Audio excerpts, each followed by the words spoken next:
Hi everyone. അപ്പൊ എന്റെ ഒരു പുതിയൊരു വീഡിയോയിലേക്ക് സ്വാഗതം. അപ്പൊ ഞാനിന്ന് വന്നിരിക്കുന്നത് നമ്മുടെ മഞ്ജു പത്രോസിന്റെ ഹസ്ബൻഡ് സുനിഷൻ ഉണ്ടല്ലോ, പുള്ളിക്കാരൻ മേട്രീം വൺ എന്ന് പറയുന്ന ഒരു ചാനലിൽ ഒരു ഇന്റർവ്യൂ കൊടുത്തിട്ടുണ്ടായിരുന്നു. എല്ലാവരും അത് കണ്ടു കാണുമെന്ന് വിചാരിക്കുന്നു. ചരിത്രത്തിൽ ആദ്യമായിട്ടാണ് പുള്ളിക്കാരൻ ഒരു ഇന്റർവ്യൂയിലൊക്കെ വരുന്നത്. മഞ്ജു പത്രോസ് ഇന്റർവ്യൂ ഒരുപാട് കൊടുക്കുന്നത് നമ്മൾ കണ്ടിട്ടുണ്ട്, പുള്ളിക്കാരൻ കൊടുക്കുന്നത് നമ്മൾ കണ്ടിട്ടില്ല. ആ ഒരു വീഡിയോ കണ്ടു കഴിഞ്ഞപ്പോഴത്തേക്കും എനിക്ക് കുറച്ച് കാര്യങ്ങൾ പറയണമെന്ന് തോന്നി. അതുകൊണ്ടാണ് ഞാൻ ഈ ഒരു വീഡിയോ ചെയ്യുന്നത്. അപ്പൊ വീഡിയോയിലേക്ക് കടക്കുന്നതിന് മുമ്പ് പറയാം, എനിക്ക് ഭയങ്കര ഇഷ്ടമുള്ള ഒരു വ്യക്തി തന്നെയാണ് ഈ മഞ്ജു പത്രോസ്. ഏകദേശം 3 വർഷം മുമ്പ് ഒരു ഫ്ലവേഴ്സിൽ ഒരു കോടി എന്ന് പറയുന്ന ഒരു ഷോ ഉണ്ടായിരുന്നല്ലോ. ആ ഷോയില് മഞ്ജു പത്രോസ് വന്ന് കുറച്ച് കാര്യങ്ങളൊക്കെ പറഞ്ഞായിരുന്നു. അത് ഭയങ്കര ഒരു ഏകദേശം നല്ല വ്യൂസ് ഉണ്ടായിരുന്ന ഒരു എപ്പിസോഡായിരുന്നു. അപ്പൊ ആ ഷോയിലെ ആ ഒരു എപ്പിസോഡ് ഇത്രയും പോപ്പുലർ ആവാൻ കാര്യം, അത്രയും വ്യൂസ് ഉണ്ടാവാൻ കാര്യം മഞ്ജു പത്രോസിന്റെ ജീവിതത്തിലുള്ള കാര്യങ്ങളെല്ലാം തുറന്നു പറഞ്ഞ ആ ഒരു എപ്പിസോഡിലായിരുന്നു. അന്ന് ഒരുപാട് കാര്യങ്ങൾ പുറം ലോകത്തോട് മഞ്ജു പത്രോസ് വിളിച്ചു പറഞ്ഞു. നമുക്ക് എന്തായാലും അതിനെക്കുറിച്ച് പറഞ്ഞതിന് ശേഷം വീഡിയോയിലേക്ക് കടക്കുന്നതായിരിക്കും നല്ലത്. എന്നാൽ മാത്രമേ ഞാൻ ഇനി പറയാൻ പോകുന്ന കാര്യങ്ങളൊക്കെ പൂർണ്ണമായിട്ട് നിങ്ങൾക്ക് മനസ്സിലാക്കാൻ പറ്റത്തുള്ളൂ. അപ്പോ എന്താണ് മഞ്ജു പത്രോസ് ആ ഒരു ഷോയിൽ പറഞ്ഞതെന്ന് വെച്ച് കഴിഞ്ഞാൽ, ഏറ്റവും ഒന്നെന്ന് പറയുന്നത് നമ്മുടെ ഈ വിവാഹശേഷം, മഞ്ജു പത്രോസിന്റെ വിവാഹശേഷം അനുഭവിക്കേണ്ടി വന്ന ഒരുപാട് കാര്യങ്ങളുണ്ട്. അതിനെക്കുറിച്ചാണ് പറയുന്നത്. കല്യാണം കഴിയുന്നത് വരെ വളരെ നന്നായിട്ട് ജീവിച്ചു പോയ ആളാണ് ഈ മഞ്ജു പത്രോസ്. അങ്ങനെ ഇരിക്കെയാണ് സുനിഷനുമായിട്ടുള്ള കല്യാണം കഴിയുന്നത്. കല്യാണം കഴിഞ്ഞതിന് ശേഷം ജീവിതത്തോട് ഭയങ്കര സ്ട്രഗ്ലിംഗ് ആയിരുന്നു പുള്ളിക്കാരി നേരിട്ടത്. കല്യാണ സമയത്ത് 21 പവൻ സ്വർണവുമായിട്ടാണ് മഞ്ജു പത്രോസ് പുള്ളിക്കാരന്റെ വിവാഹ ജീവിതത്തിലേക്ക് കടന്നുപോയത്. പക്ഷെ അന്ന് എന്താ സംഭവിച്ചതെന്ന് വെച്ചാൽ, ഈ 21 പവനും ഭർത്താവും മൊത്തം എടുത്തു എന്നുള്ളതാണ്. ഒന്ന് ആലോചിച്ച് നോക്ക്, കല്യാണ ദിവസം തന്നെ ഈ സ്വർണ്ണ എല്ലാം ഭർത്താവിന് ഊരി കൊടുക്കേണ്ടി വരുന്ന ഒരു അവസ്ഥ.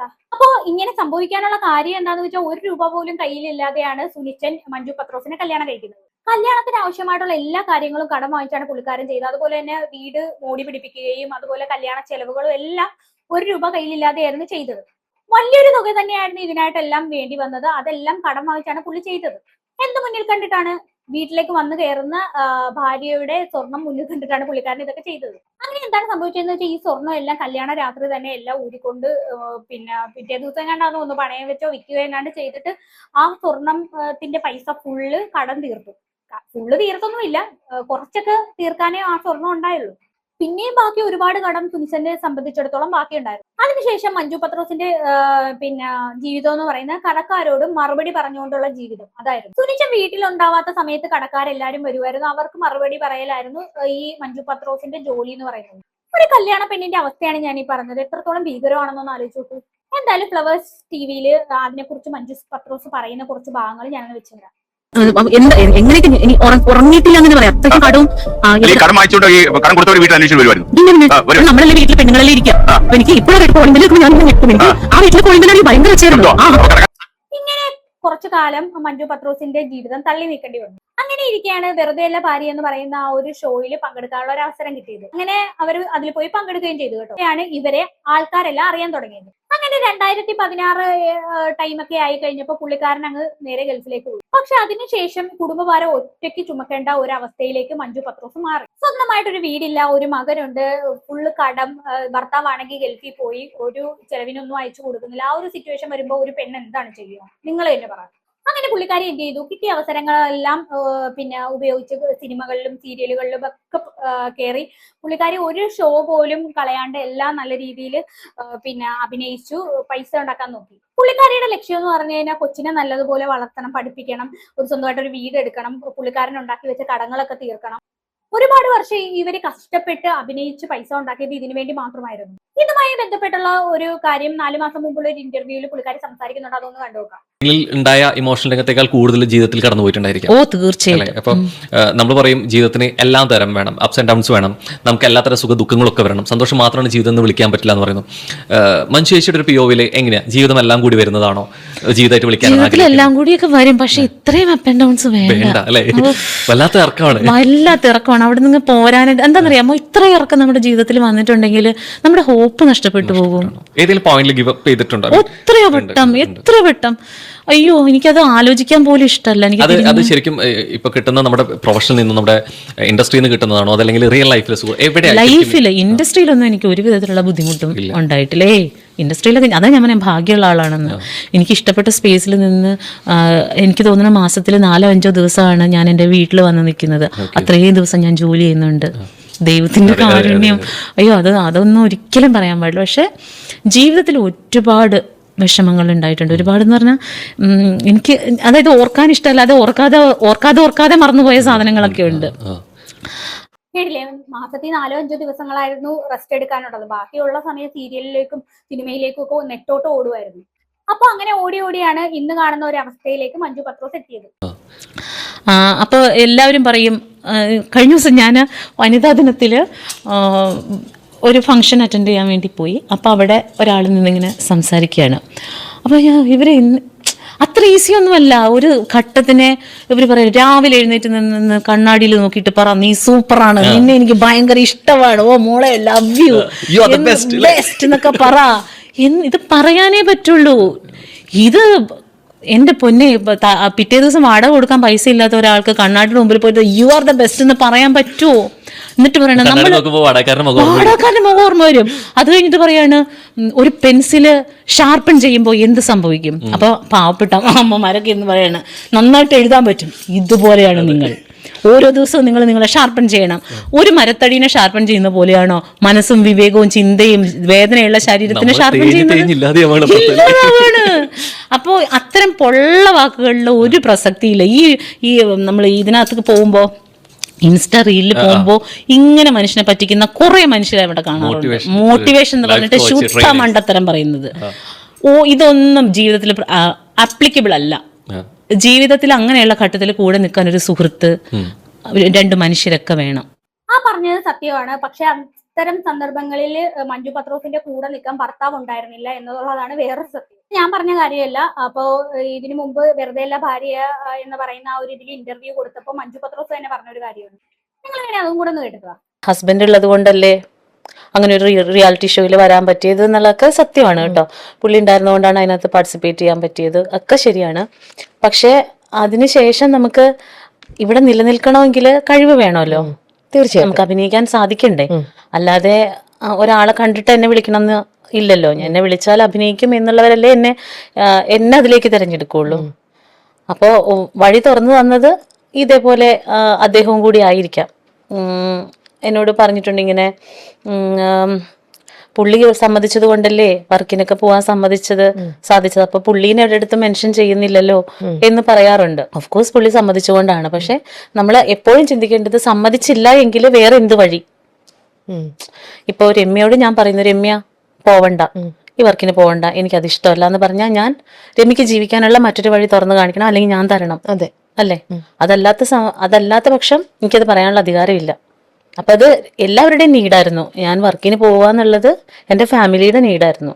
അത് ഒരാളോട് ചെയ്ത ഔദാര്യമൊന്നും ആയിരുന്നില്ല. കേട്ടില്ല. അതുകൊണ്ട് തന്നെയാണ് തനിക്ക് നിരന്തരം അഭിനയിക്കേണ്ടി വന്നതെന്ന് മഞ്ജു പത്രോസ് പറയുന്നുണ്ട്. നിങ്ങൾ തന്നെ ഒന്ന് ആലോചിച്ച് നോക്കുക. കല്യാണം കഴിഞ്ഞ് ഫുള്ള് കടവും ബാധ്യതകളും ഒക്കെ ആയി അതിന്റെ ഇടക്ക് ഭർത്താവാണെങ്കിൽ ഗൾഫിലോട്ടും പോയി. ഈ ഒരു അവസ്ഥയിൽ എന്തൊരു കഷ്ടമായിരിക്കുമല്ലോ ആ ഒരു ലൈഫ് എന്ന് പറയുന്നത്. പിന്നെ പുള്ളിക്കാരി ഇതല്ലാതെ വേറെ എന്ത് ചെയ്യാനാണ്? അങ്ങനെയാണ് നമ്മുടെ സുനിച്ചൻ ഇപ്പൊ ഒരു പുതിയ ഇന്റർവ്യൂ ആയിട്ട് വരുന്നത്. ഇപ്പൊ എന്താന്ന് വെച്ചാൽ ഒരു 10-35 മിനിറ്റ് ഉണ്ട് ആ ഒരു ഇന്റർവ്യൂ. ഈ ഇന്റർവ്യൂ കണ്ടപ്പോൾ ഉള്ളത് പറയാലോ, ഇങ്ങേരെന്തോ ഡ്രീം വേൾഡിൽ ജീവിക്കുന്ന പോലെയാണ് എനിക്ക് തോന്നിയത്. എന്തായാലും നമുക്ക് ആ ഇന്റർവ്യൂ ഒന്ന് കണ്ടിട്ട് വരാം. എവിടെയായിരുന്നു ഇത്രയും നാൾ? ആക്ച്വലി ഞാൻ ദുബായിലായിരുന്നു. ഞാൻ എക്കോസ് എന്ന് പറഞ്ഞൊരു മ്യൂസിക് ഒരു ടീമുണ്ട് എനിക്ക്. അപ്പൊ അത് ഞാൻ 2016 സ്റ്റാർട്ട് ചെയ്ത് 2017 സ്റ്റാർട്ട് ചെയ്ത ശേഷം ഒരു 2 വർഷം കഴിഞ്ഞപ്പോൾ പ്രളയം വന്നു. അപ്പം നമ്മൾ പുതിയതായിട്ട് ഓർക്കസ്ട്ര സ്റ്റാർട്ട് ചെയ്തല്ലേ ഉള്ളു. അപ്പം നമുക്കൊക്കെ പ്രോഗ്രാം കുറഞ്ഞ സമയത്ത് ദുബായിൽ ഷാർജയിലുള്ള നമ്മുടെ ഒരു കസിനും ഫ്രണ്ടുമായ ജസ്റ്റിൻ ഇങ്ങനെ ഒരു പരിപാടിക്ക് വേണ്ടി എന്നെ വിളിക്കുന്നു. അങ്ങനെ ഞാനൊരു വിസിറ്റ് വിസയ്ക്ക് ഞാനിങ്ങനെ കയറി പോയതാ. നാട്ടിലായിരുന്നു സ്റ്റാർട്ട് ചെയ്തത്? നാട്ടിലായിരുന്നു. 2016 ഞാൻ സ്റ്റാർട്ട് ചെയ്തത്. ഓണത്തിന് ഞാൻ സ്റ്റാർട്ട് ചെയ്ത് കഴിഞ്ഞ ശേഷം ഇങ്ങനെ ഒരു പ്രളയമൊക്കെ ഉണ്ടായി കഴിഞ്ഞപ്പം നമുക്ക് പ്രോഗ്രാം ഇല്ലതായി. അപ്പം മെയിൻ ആയിട്ടുള്ള ഓർക്കസ്ട്രക്കാർക്കൊക്കെ പരിപാടിയായപ്പോൾ ഞാൻ ആകെ ടെൻഷനായിപ്പോയി. അങ്ങനെ നിൽക്കുന്ന സമയത്താണ് അപ്പം ഇങ്ങനെ ഒരു ഓഫർ അവിടെ നിന്ന് വന്നത്. അപ്പോൾ അവിടെ ഏതോ കമ്പോസറുകാരൻ എൻ്റെ ഇല്ല, അപ്പം അങ്ങനെ ഉണ്ടെങ്കിൽ 1-2 പരിപാടിക്ക് വായിക്കാൻ വേണ്ടി എന്നെ ഇവിടുന്ന് വിളിച്ചുകൊണ്ട് പോയതാണ്. അവിടെ ചെന്ന് കഴിഞ്ഞപ്പം അവിടെ വലിയ കുഴപ്പമില്ലെന്ന് തോന്നി. നമുക്കറിയാവുന്ന കുറെ ഫ്രണ്ട്സൊക്കെ ഉണ്ടായിരുന്നു, സാൻഡി, ബിന്നില്.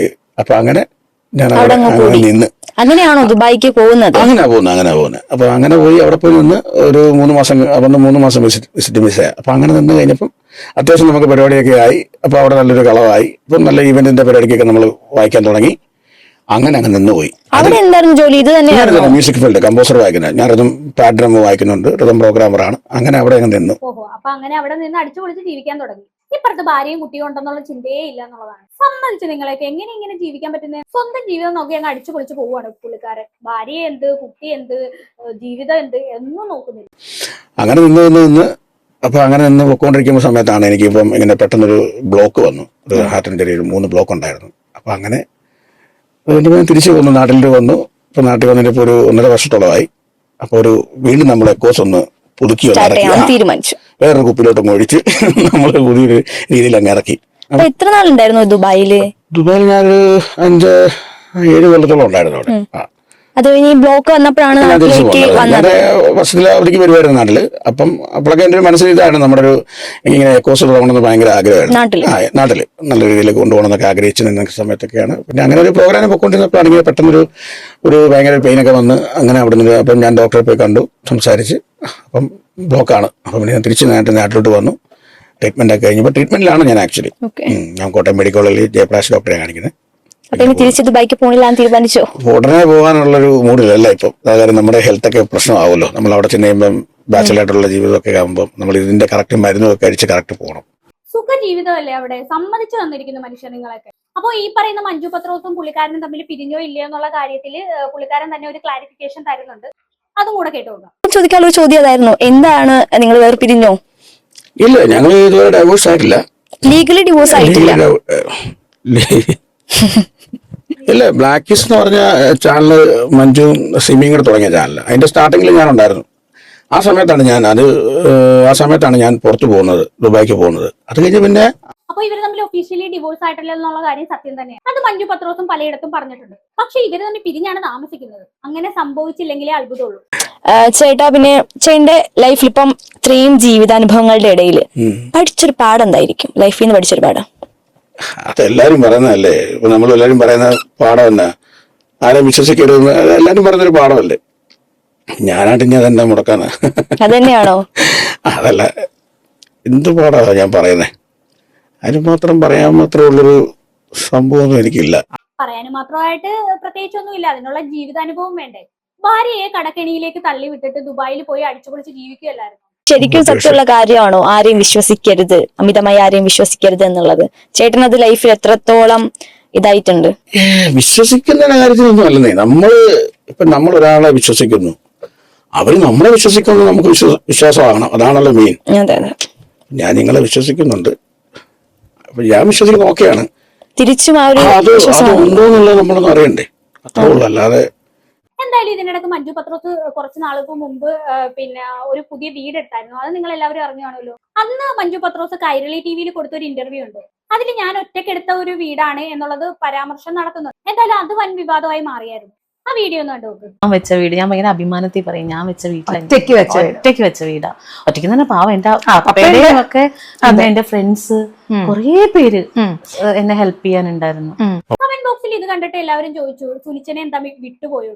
ആ കമന്റ് ഇതാണ്: മോള്, സുനിച്ചനെ നീ മറക്കരുത്. ഇവിടെ ഇരിക്കാൻ കാരണം സുനിച്ചനാണ്, അത് മറക്കരുത്. പറഞ്ഞത് ശരിയാണ്. സുനിച്ചൻ ഈ ഒരു ഫീൽഡിലേക്ക് അവളെ ഇറക്കിയില്ലായിരുന്നെങ്കിൽ ഒരിക്കലും ഇങ്ങനെ ആവത്തില്ലായിരുന്നു. അപ്പൊ എന്തായാലും ഞാൻ സൈഡിൽ കമന്റ് കൊടുക്കാം, നിങ്ങളൊന്ന് പോസ്റ്റ് ചെയ്ത് വായിച്ചു നോക്കുക. അപ്പൊ എന്തായാലും ഭർത്താവ് കാരണം ഒരുപാട് അനുഭവിക്കേണ്ടി വന്ന മഞ്ജു പത്രോസ് ഇനി ഒരിക്കലും അവനുമായിട്ട് ഒരുമിക്കത്തില്ലെന്ന് തീർച്ചയല്ലേ. അപ്പൊ എന്തായാലും എനിക്ക് ഇത്രയൊക്കെ പറയാനുള്ളൂ. ഇത് കണ്ടിട്ട് നിങ്ങൾക്ക് എന്താണ് തോന്നിയെന്ന് വെച്ചാൽ താഴെ കമന്റ് ബോക്സിൽ കമന്റ് ചെയ്യുക. അടുത്തൊരു വീഡിയോ കാണാം. അതിലെ